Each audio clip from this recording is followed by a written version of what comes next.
Hi, yeah, we are here again with the shipping damages project.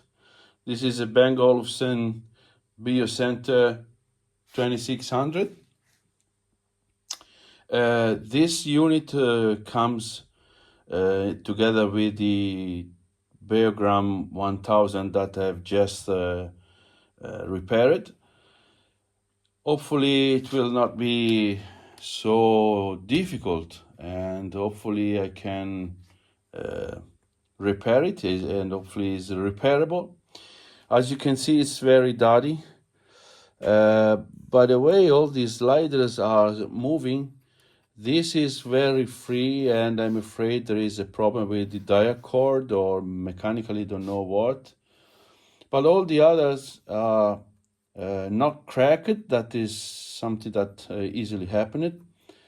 And they are moving almost free, so I'm not scared about that. So the plan for that is to crack it open and see if there is any hidden damages that occurs during the transportation. All the push buttons are working, so yeah, some weakness in latching, but yeah, not too bad. So as you can see, there is a bent flap here. Not sure that I will be able to make it flat and flush, as this is aluminum and very easily can break. No. So yeah, let's flip it over and see how we can open it up. That this is my very first time that I'm working with this brand, with this kind of beautiful piece of art, beyond the electronic designers that I really don't know if they are good or not. So let's see if we can find out how to open it up. I flipped it upside down, and I'm seeing corrosion around the this rubber feet, and I'm afraid that there might be more inside. If you recall, the turntable was pretty much covered by mold. So let's see if I can find. So what I'm seeing here is these two screws that seems that they are holding the top lid. I'm only seeing two. Let's see. Okay, start to move. I'm seeing over there.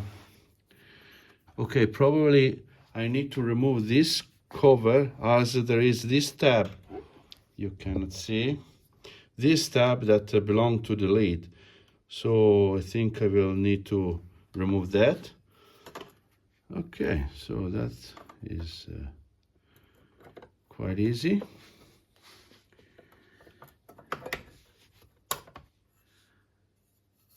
Okay, here we have some, don't know, any more residue. Yeah, I'm still feeling resistance.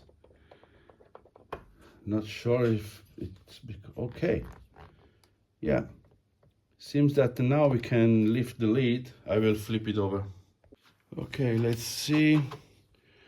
Sometimes with this taper decks we need to open the door. Let's see. Okay, seems that it worked. Wow, so dirty. And that is the inside. Not too bad. Look at this motor. It's so huge. We can also see the windings through those vents. Unbelievable. But look at the dusty that there is over there. There is so much, a very huge layer. So by the way, let's see if I can figure out how to reach those mechanisms and see if I can find where it failed. By the way, online I have found a service manual which is helpful because there are all these schematics and board layout, adjustments, indications. Well, I think I found something here. Seems that this is just a trim that should make the tape deck free to come out. But for sure, yeah, this is out. For sure we will need to remove this, as we need to check for belts and all the mechanics to wash it and proper align. So let me see if I can find, okay, this plug. I want to remove this first, so I will have the space available on the side here to see how this aluminum pieces is possible to be removed. I have flipped it around again, and I also now can see exactly the place where the damage happened, and that makes me think that I can repair it. Seems that this aluminum part is held down by the bottom cover. So what I will do is to remove the bottom cover. And yes, there is a lip over there. I will move the camera so I can show you. There is clearly this lip that is held down by the bottom covers. So I will remove all those and I'll be back. Okay. Oh wow. Here we have the component side of those birds. And we also have additional screws over there. Here and there and over there. So that's for sure must be removed if we want to remove this this part of the frame. Not sure what is gonna happen here. It seems that doesn't move at all. It seems that we need to remove tape deck, and those 4 screws should make that possible. This thing is very heavy and also very long. It's difficult to flip it around onto the bench. It takes a lot of space. Okay, the tape deck is remaining onto the bench, so I don't wanna damage any wiring, so I wanna hold it. Let's try to flip it over in this way. That come out. Okay, so here we have this. There is a plug down there. Another one over here. Okay, that is really nice. Okay, but it's not really bad. But look at beautiful his motor. Made in Japan. Okay, so let's put this aside. It's clearly complex mechanical assembly. I've seen down there that there is some tabs that are designed to be slided out, loosen more and bend. Yeah, that's the trick. So both sides are removed. Let's see if we can have some clue. Oh, okay, that's why. This is an entire frame. Unbelievable. How can we go there and repair this this part over there? That is quite difficult. Okay, let me study it a bit more. Well, this thing is very difficult. So this metal strip, this aluminum strip, is held in place by screws that are bolted down this frame, which is a sort of V shape, large V shape, from the very top to the very bottom. And there is no way to access of those screws. I've seen that this seems that should be attached to the cord, probably with some glue or with a clip or something like that, but I cannot reach the point. And there is no way how to remove this frame. I mean, in a logical manner, or that is possible to understand in a logical way. I'm seeing some screws down there, actually 2 screws,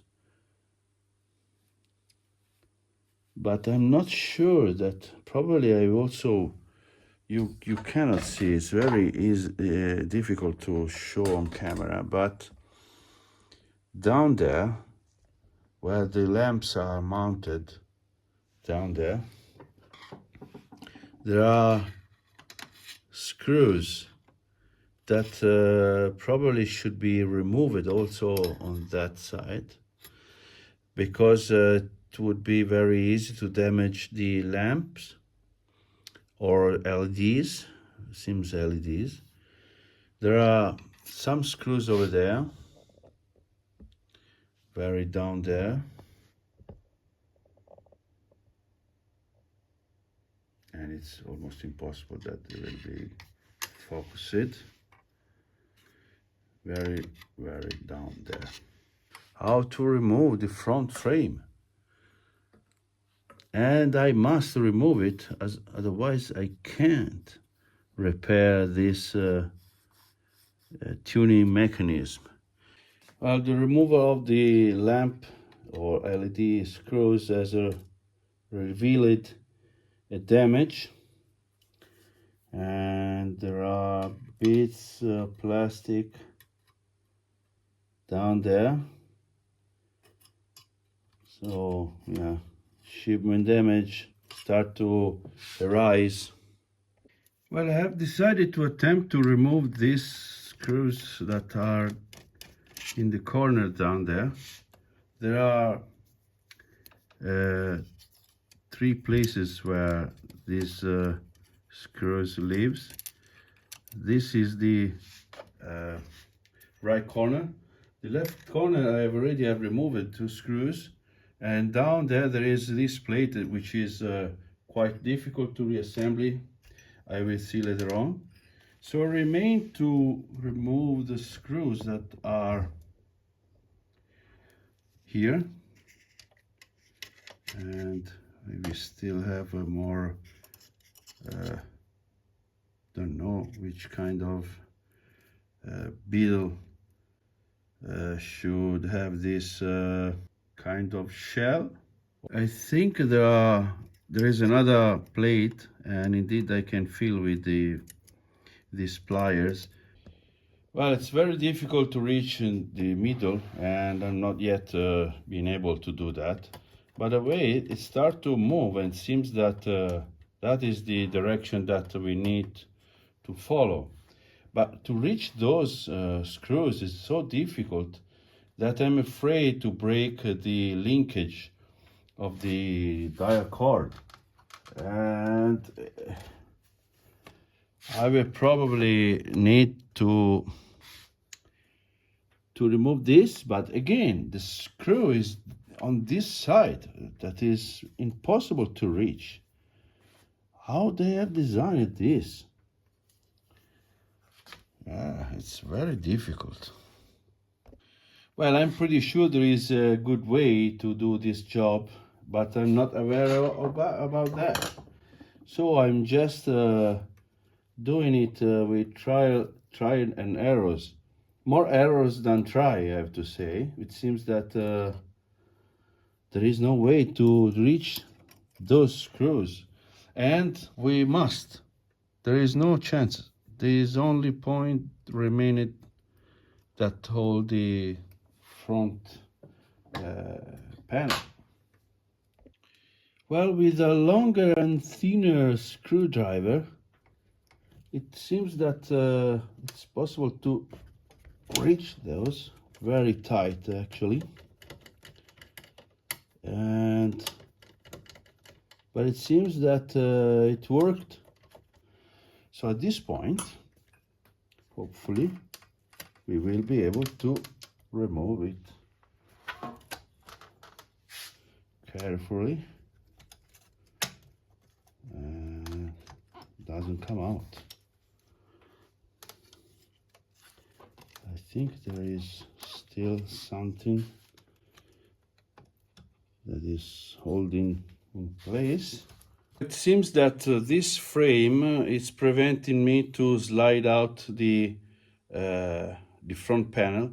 So I will remove those two screws, and hopefully that will allow me to remove the front panel. Okay, I eventually been able to remove this. Actually, this board slides inside the front panel, and that prevents any movement. It's a very packed front panel. Well, rotating and flipping and moving and pressing, I eventually been able to remove the front panel. What a journey. Very difficult. Okay, that's the dia cord, and clearly there is damage, and probably because of the shipping also. This one, as you can see, it's moving. I don't know if you can see it. Let's try that. This one, so must be bonded back together, and hopefully I will save it. So yeah, look at that. Those are the two tuning knurled knobs. I was hoping that I could slide out in order to clean. I probably would have to bend this tab in order to remove the plastic, but it's bent also over here, so I think it's too risky. I don't want to damage. That is the front face after the very first process of cleaning. I've been able to straighten this. Very easy to break aluminum while you are trying to straighten. By the way, it's quite good. Well, now that we know the mechanical damages amount, we can go ahead and do the electronic checks that we need to perform, and there are a lot of died animals down there. So immediately I have seen that we have two electrolytic capacitors, what this seems to be the final stage, and I see some rusty around the screws, and it seems that also the thermal paste has been replaced. So I'm not sure if somebody in the past has been reworked those. There's an amount of dust here that it's impossible to understand. So I will grab the vacuum cleaner and clean as best as I could. Well, this is the result of the first step of cleaning.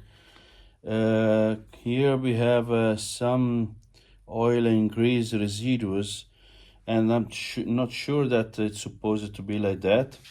And also onto the sliders over there was a lot of oil.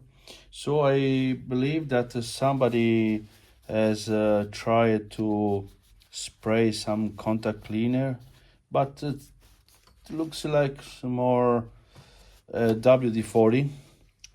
Onto the final, there is a very, on final stage, there is a very big bowie in the PCB, and I'm not sure if it's because of the shipping damage or if just because of the age. Here we have two fuses. I have seen another one to the bottom. I believe there is a 1 each channel. I have not yet checked in the schematic. So this seems to be the preamplifier section. This the tuner section, probably the microphone amplifier or preamplifier. This is the final section. You have part of the power supply. We have the main filter capacitors. Not sure where the bridge rectifier is. Probably the bridge rectifier is in the final section, but we will see later on. For sure I will remove this bird because I want to see if there is something wrong down there, since there is no way to see it from the bottom, whereas those two birds are accessible. Well, while I was cleaning with the vacuum cleaner the sliding section here, it came out the pin of the microphone cover that should be glued here. Okay, the quick cleaning process is finished. I did not clean the tape deck yet. I just want to make some static checks, as it seems that might be possible that the unit were faulty. So I will grab my ohmmeter. I want to make some continuity check onto the primary section of the transformer. No life sign here, and no life sign there.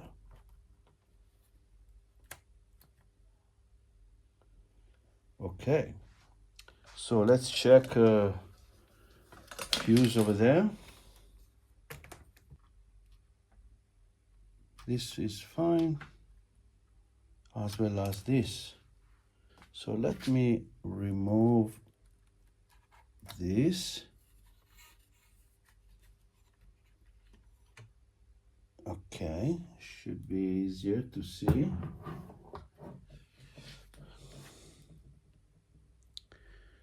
I'm not sure that this is the power switch. Okay, this is the schematic, and as you can see, we have the power switch, the voltage selector, and the transformers, and the fuses are onto the secondary. So we have the primary always connected to the mains, and that is not really good. In the case of a short between some windings, the transformer can get blown out. Hopefully this is not the case.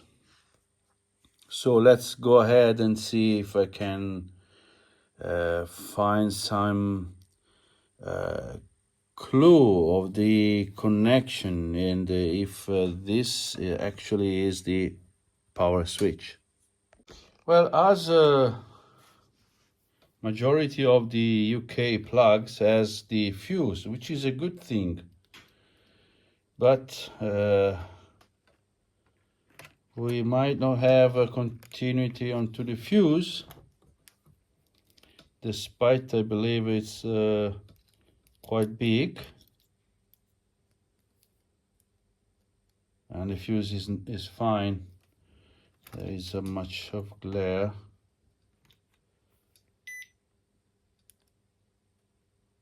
Yeah, fuse is fine. So let's try to understand. Well, clearly this switch is not doing anything. So here we have a problem for sure. So let's try to see if there is any relation between this switch and the primary side. I want to try to spray some contact cleaner inside this switch, and hopefully I can have some improvement, just to understand if there is something wrong there. Let's see if there is any difference. Oh yes, we now have continuity. You cannot see, but we now have continuity here, and nothing there. We still have no continuity on the other side. So I think must be remove the switch and repair it. I have removed the top cover of the switch, and there was clearly a sign of oxidation on some of the contact over there, as well as on those point of contact. Unfortunately, the switch has sort of split it all apart, so will be quite tricky to reassemble.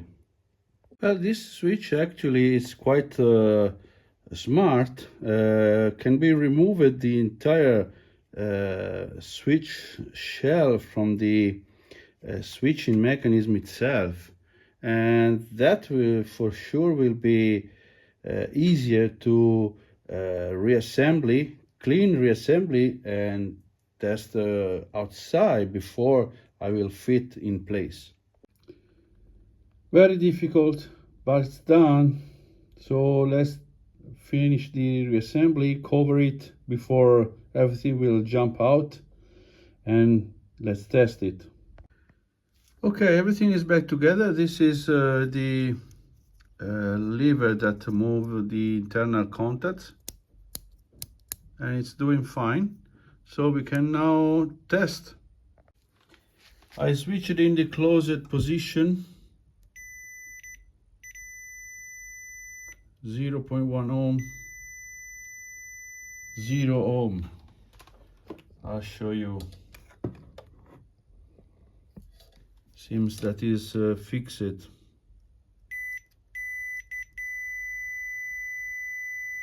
0,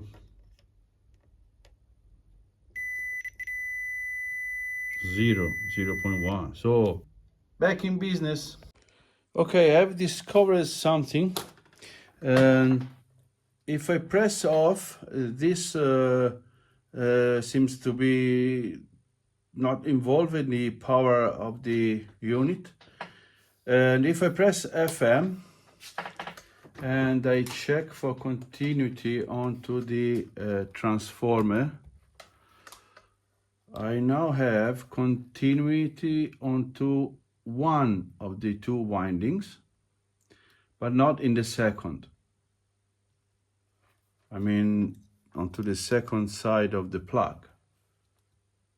So it seems that there is something wrong with the switching here.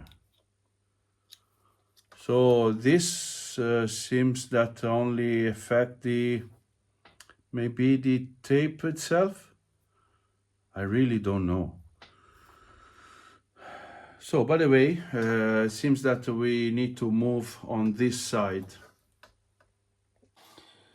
Well, clearly this is the power switch, and for sure is the same type of the other one. So that has not been a total loss of time since it was faulty.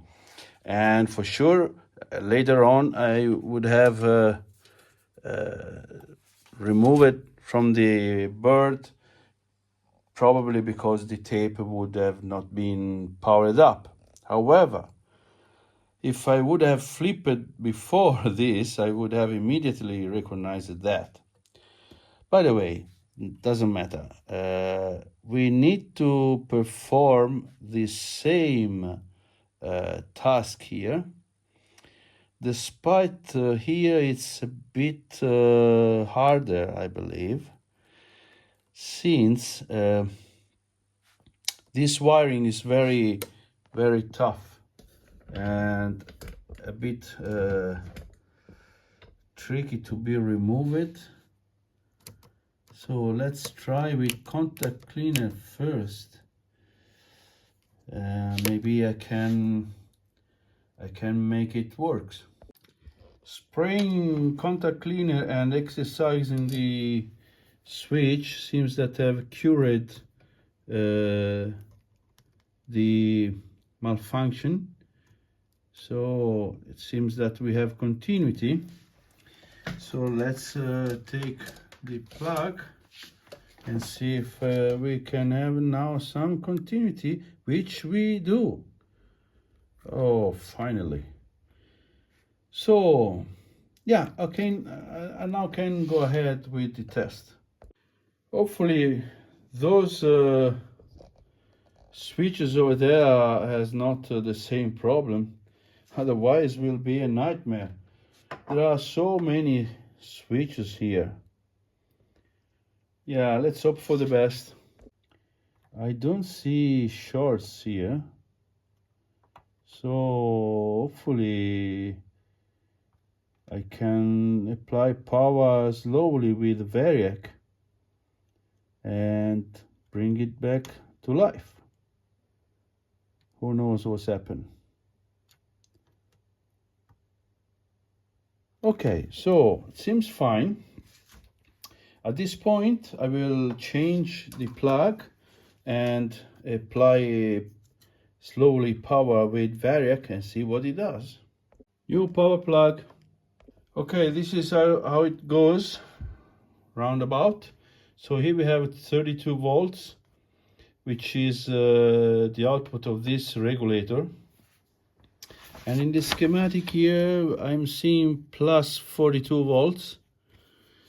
So yeah, we have some indication at least. And here we have plus and minus 27 volt. That are the output from these capacitors. Then we have this SCR, which I believe is a sort of crowbar,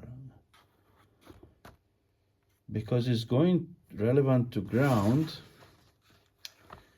So perhaps it's yeah, I don't know, sort of soft start, but I don't believe this is going to ground, so perhaps it's a sort of crowbar. I am at about 30 volt AC.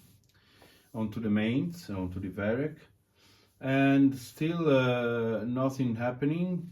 I raised the voltage at 60 volt, 55, and I want to check the C balance onto the speaker,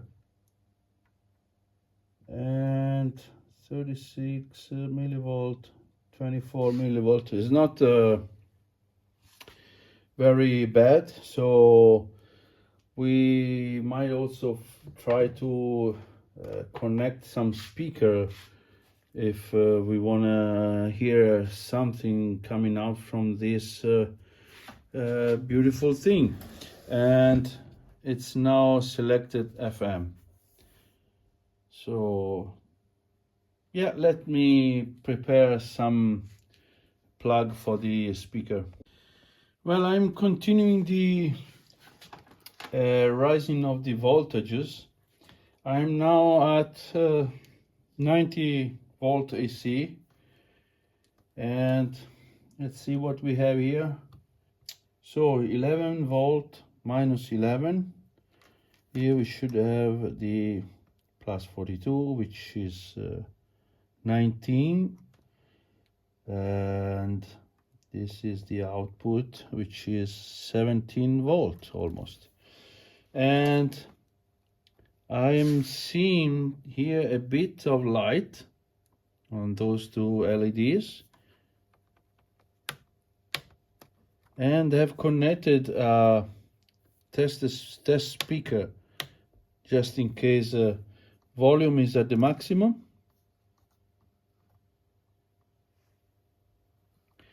And I'm starting to hear some static.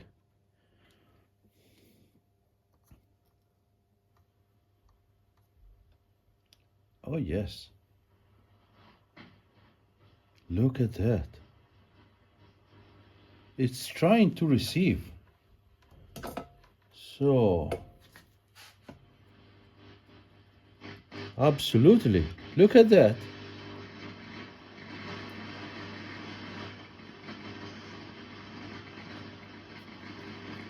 We might have a working thing after this power switch repair. Lot of hum.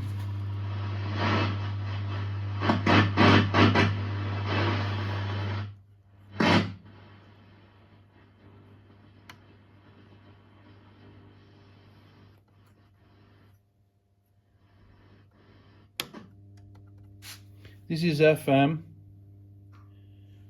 and there is a lot of hum. That could be also possible because there is no regulation because of the lower voltage, but it's also possible that we can have faulty capacitors over there. Okay, I want to try to rise up a bit more.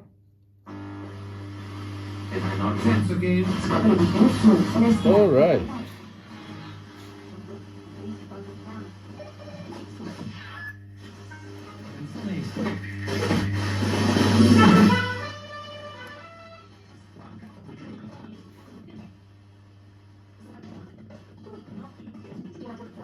So this is the tuning.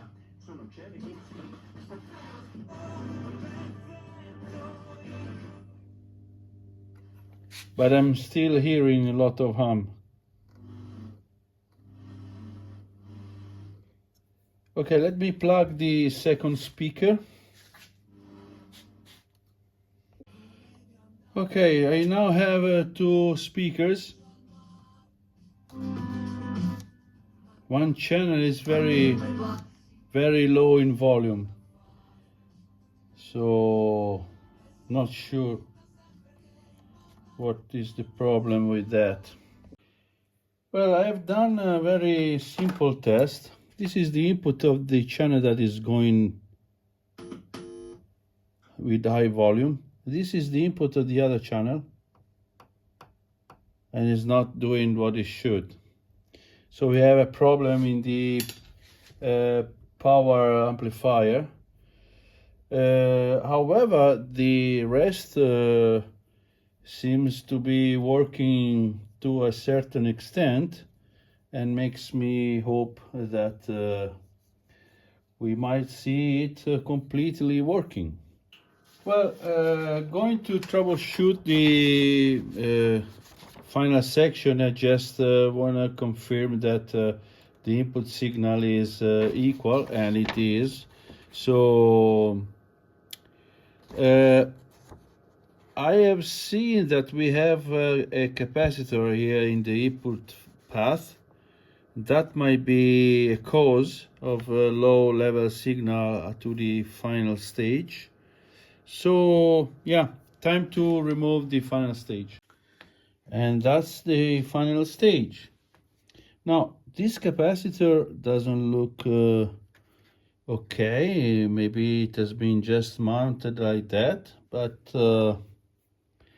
I'm not quite sure.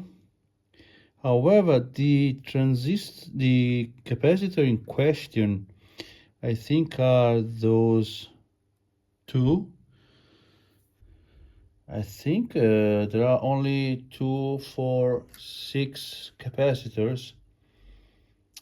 For sure would be a good idea. 7 with that would be a good idea to recap the whole section. There are some tantalum capacitors over there. Okay, let's see the value. C13, 16. Okay, let me check on the schematic. Well, those capacitors are here. C13, C14. But I just realized that this must be a protection circuit that, in case of DC here, will make this going to ground and blow on the fuses in order to protect the speakers. Well, that is unusual, at least. It would have been a good idea to use that to drive a relay, for example. Because as we can see, we have this 2.2 meg resistor here as well as over there, and they both are connected together and driving the base of this transistor that will provide the driving for that, giving the path relevant to ground and making the SCR working, being in conduction, and bringing to ground the AC voltage. Well, the capacitors are fine, so I have started to think that we might have a problem before this point, and I switch it to tape, and now I have both channels. So it seems that when it's in the FM, something is pulling down the left channel, which is, by the way, working fine. And it seems that respond as the right one. So what I want to do is to plug a signal generator to tape input and check both channels output. I plug it 1 kHz tone 50 millivolt onto the tape input.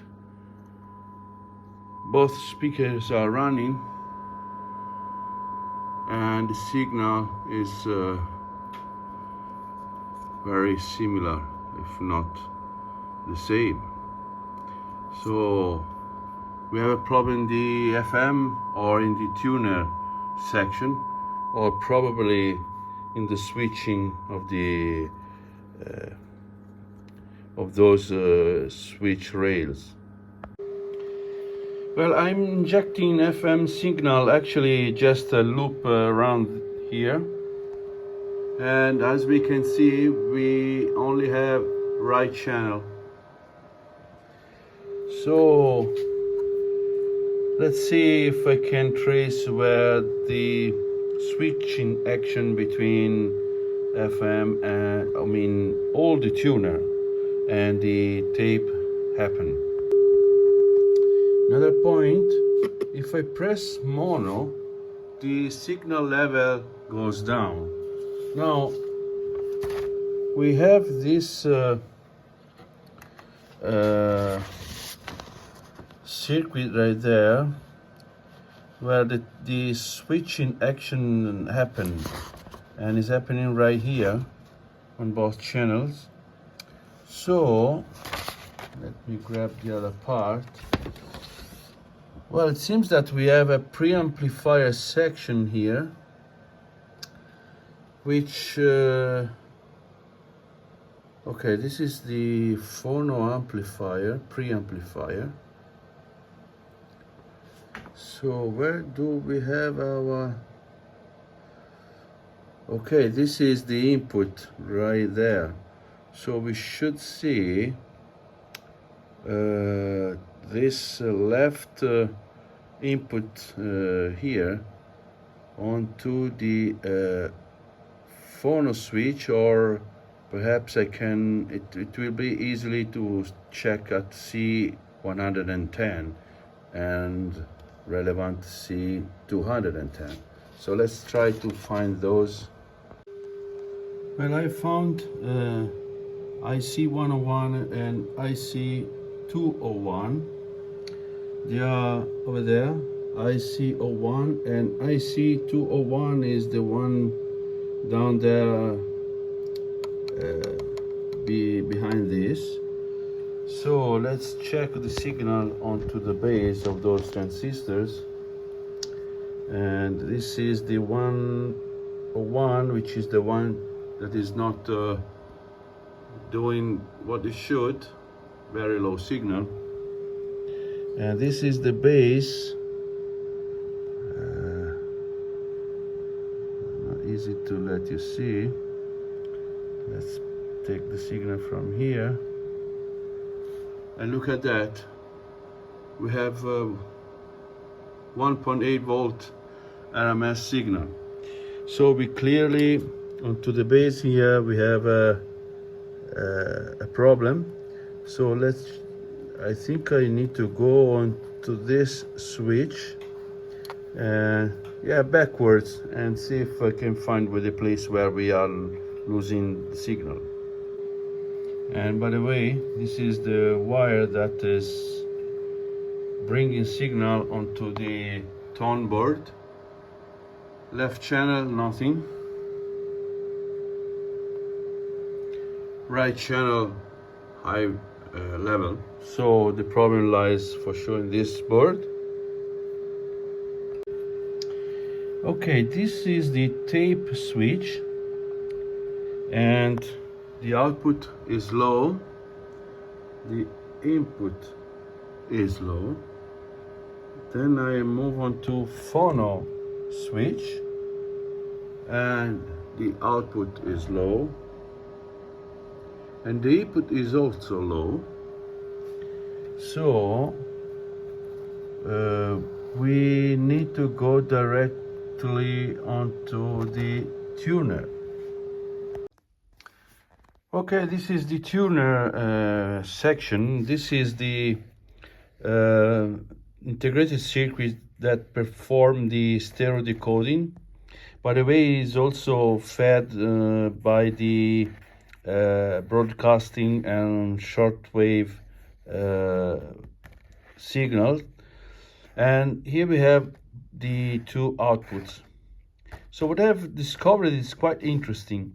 Since I missed the left channel, I have jumped the two bases together with a capacitor, and the signal dropped down immediately on both channels. So I suspect there is a problem with the transistors, which should be TR80, our problem, since it's the left channel drive. So let me check that with the multimeter in diode mode. I may discover something interesting. I have removed the transistor and sure enough it's in short circuit BC 548. So let's try to find a replacement.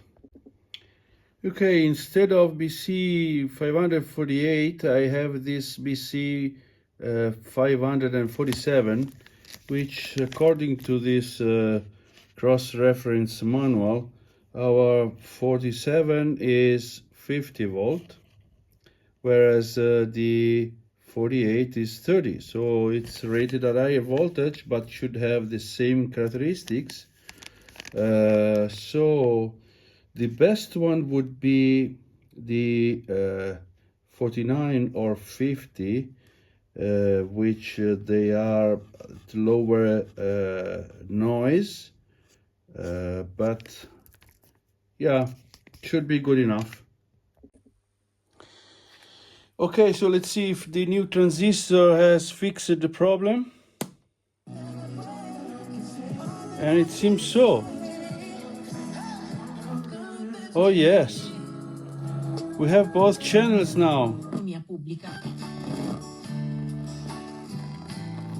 Absolutely working. That is very nice. So we now can go really ahead with restoration. I need to take care of the tape deck, which still we don't know if it's working or not, but it seems that, okay, let's check also the broadcast. Yes, we have signals on both channels. We will not have any stations at this moment of the day, but really happy about that. There is no fault ICs, which is quite prone to fail. I have just replaced it on normal Cardon receiver.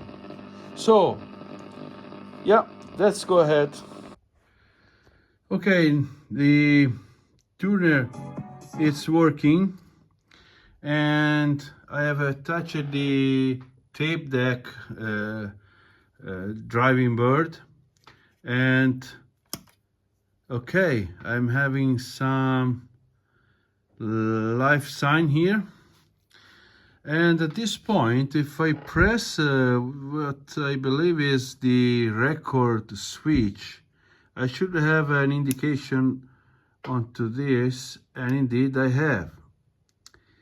So it seems that the circuit over there is working.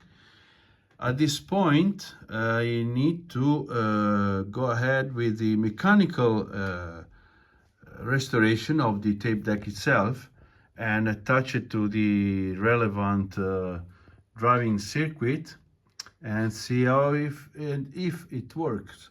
And by the way, this board is the Dolby circuit as well as the microphone amplifier, which is right here, the input. While I'm listening to the FM, I'm starting to work on the deck, and look how filthy it is. So just cleaning, and then we will see how it will looks like, and we will try to make some maintenance and see if we will be able to bring it back to life. Well, I'm performing the maintenance on this deck, and the dismantling went beyond what I was expecting. I have removed also the capstan flywheel and the capstan itself, as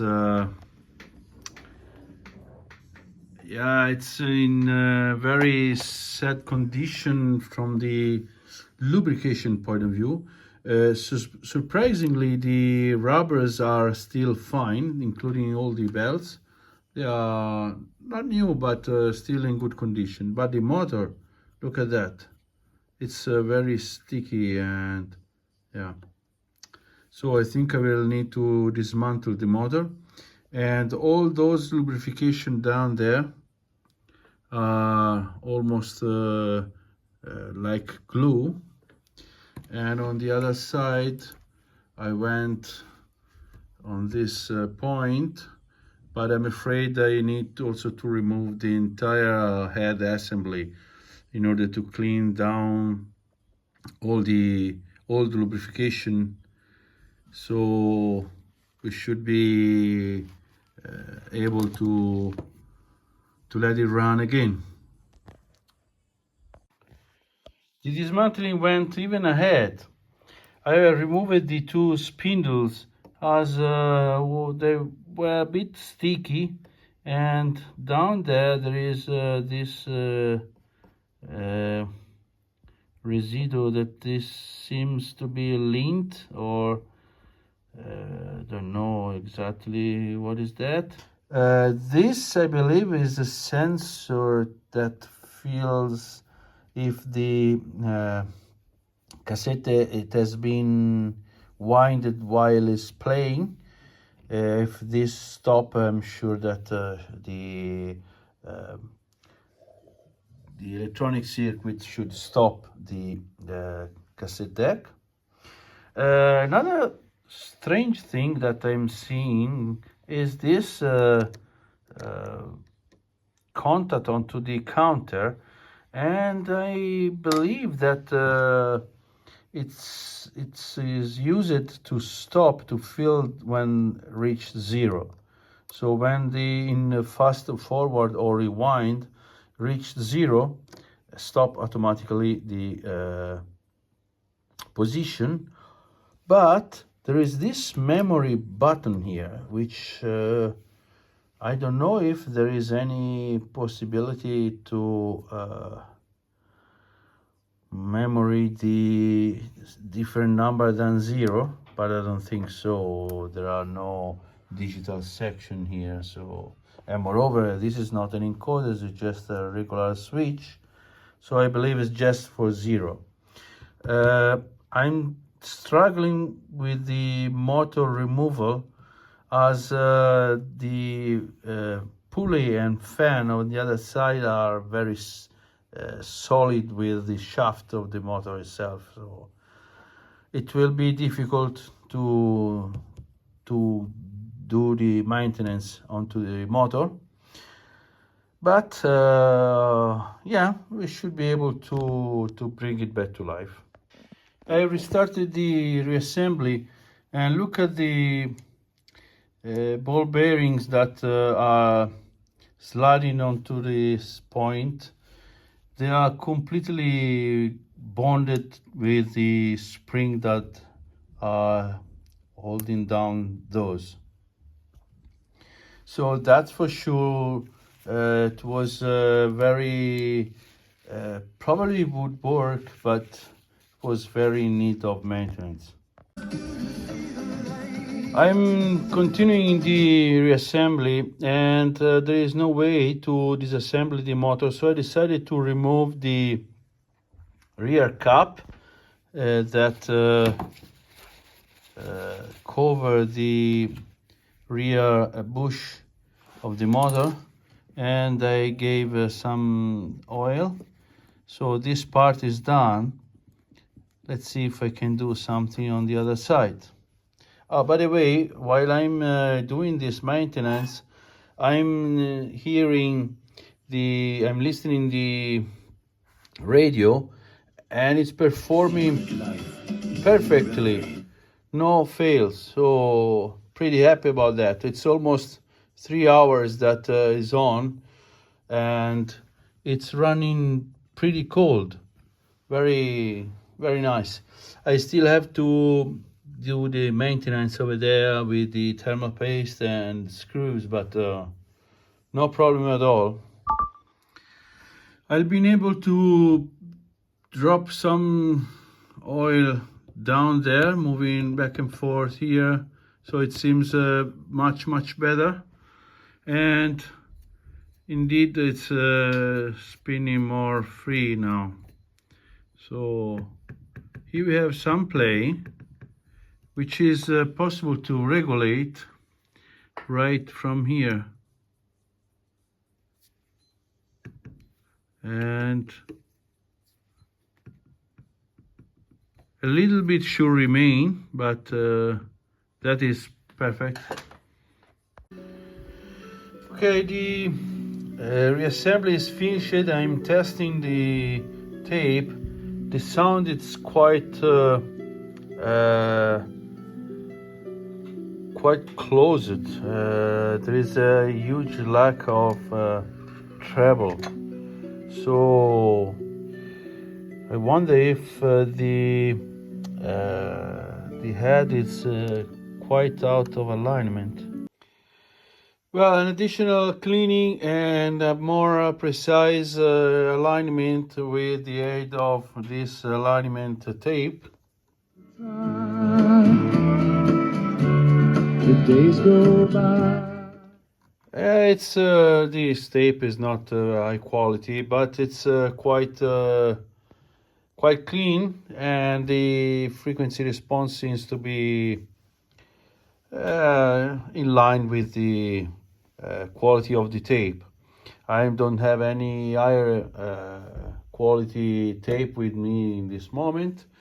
However, it seems that everything is doing what it should, including the reset of the counter. At this point, reaching the end of the tape, the tape deck itself should stop by pulling the electromagnet that lives down there. Let's see. As everything seems to be functional, I have reassembled the front panel, so it's everything connected. I have the dial cord now working very smoothly, as well as volume. And it's sounding very nicely. I have to say that I'm really impressed. Those two speakers are very poorly responding onto the bass, but this beast, it's playing pretty fine. So I'm approaching the adjustment, and the first thing that I want to check is the idling current that should be checked with the speaker remover, that switch will isolate the output. So I want to monitor the idling current, which it should be 10 millivolt. Here we have 5.1, and on this side 14. So must be regulated. There is a huge, okay. So I will tune it up and I'll be back. Okay, the idling current is regulated, and it's about 10 minutes that is running idling, and I'm having 9.8 onto the, I believe is the right channel, and let's see on the other one, 9.7. So I will call it okay, and I will go ahead with the tuner alignment, and then finish the bit of cleaning here and there and the restoration of the wood, and I will be ready to go.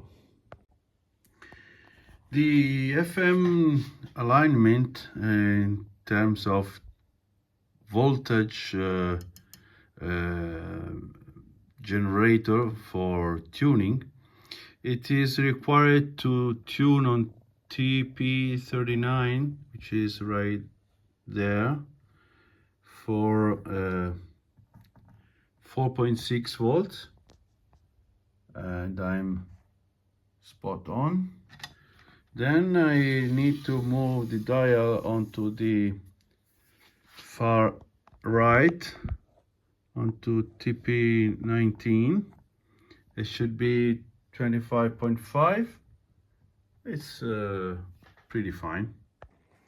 While I'm performing the calibration, I'm a bit struggling with the tuning. It seems that there is a bit of delay of the final voltage, and looking at the schematic, I found that there is this is the varicap diode that I believe is involved in the tuning, and here we have the path, and I believe this is in the path of the AFC, and it seems that it took a bit to charge it up, so I decided to remove it, and now it's very fast responding. So I think that I need to replace it. Yeah, the capacitor replacement has improved the tuning, which now does not drift when stop my sliding. That's fine.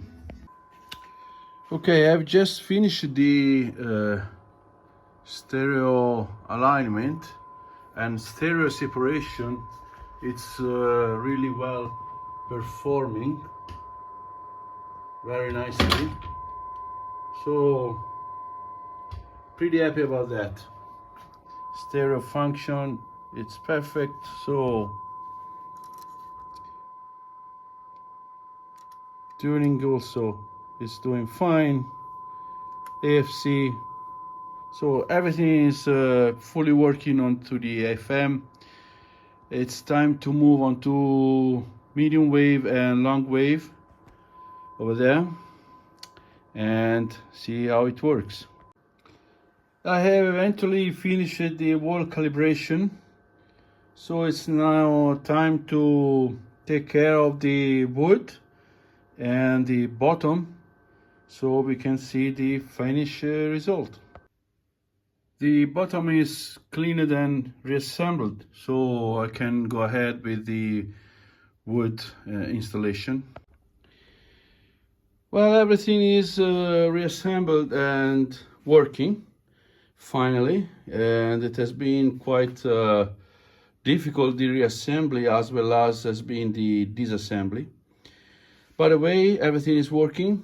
Tape deck is working. The FM is working.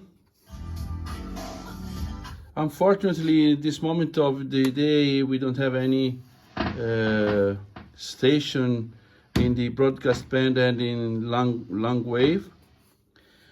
However, it's working pretty fine, and it's pretty sensitive, as with the signal generator, it's went down up to 5 microvolt, and it's capturing the signal pretty nicely. So at this point, I remain to test the phono input. So I will grab the Beocenter 1000 and test with the turntable.